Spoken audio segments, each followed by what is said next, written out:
Monday began the retrial of torture-slaying suspect George Thomas. Thomas was tried in 2009, but he was granted a new trial after the judge presiding over the original trial was involved in a prescription pill scandal.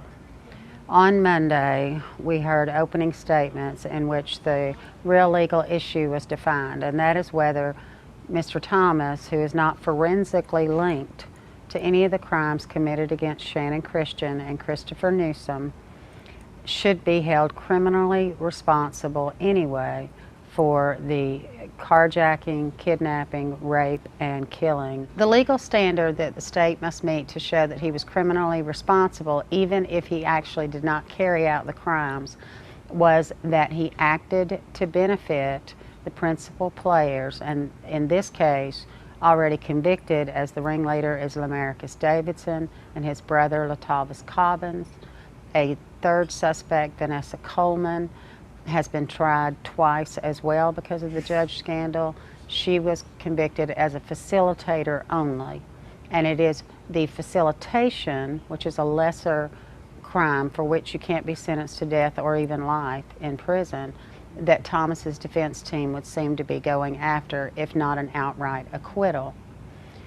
The state has to prove that not only did he act to aid in the carrying out of these crimes, but also that he benefited in some way. There is no forensic proof tying him to any of these crimes. There is no eyewitness testimony linking him to the carjacking or the kidnapping.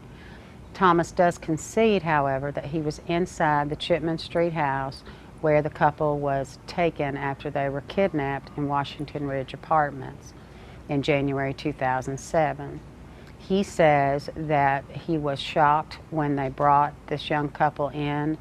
They were blindfolded and bound, and that his reaction was to go in a back bedroom and start smoking marijuana and trying to tune the whole thing out.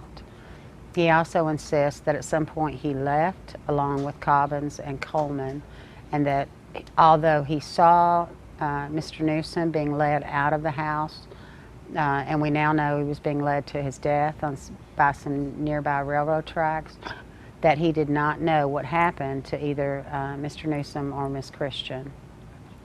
The testimony over the last few days has been largely a carbon copy of the trials of Davidson, Cobbins, Coleman, and Thomas's prior trial. We've heard from witnesses who put all four defendants inside the Chipman Street house before the carjacking and also after the carjacking, but we don't have anyone who's in the house when the crimes are being carried out. Testimony on Wednesday from the medical examiner showed that Newsom was bound and gagged and forced to walk barefoot to some nearby railroad tracks. He was shot execution style. He was also shot in the back and the neck. At some point before those shootings, he was raped, likely with an object, and then his body was set on fire. The medical examiner testified that Shannon Christian was held for several hours, repeatedly raped, and also suffered some blunt force trauma, either through beating, kicking, or being struck by an object to her vaginal area. She also suffered a couple of blows to the head. She was eventually hogtied and stuffed inside a trash can where she suffocated. There was no proof from the medical examiner, no proof from the DNA experts that indicate that Mr. Thomas was involved in any of those crimes. Ballistics have not been able to pinpoint what weapon was used on Mr. Newsom. No gun has been tied to Mr. Thomas. However, prosecutors spent a good deal of time on Wednesday playing Mr. Thomas's statement to authorities, in which he does place himself inside the Chipman Street house.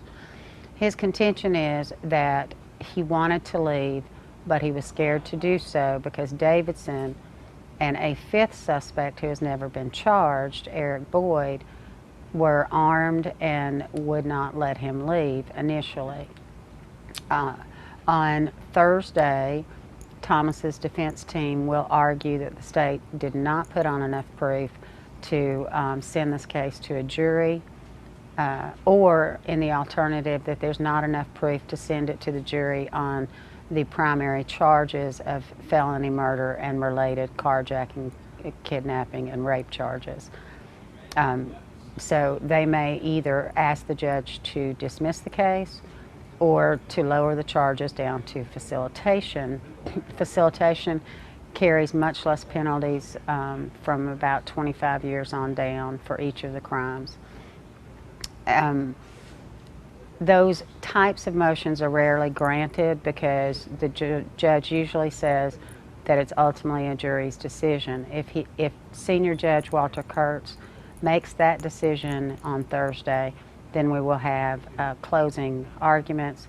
The defense is not expected at this point to put on any witnesses, nor do they have to.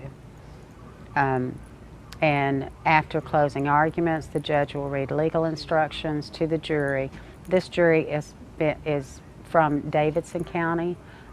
We went to Davidson County to get a jury because of the intense publicity surrounding the case in Knox County.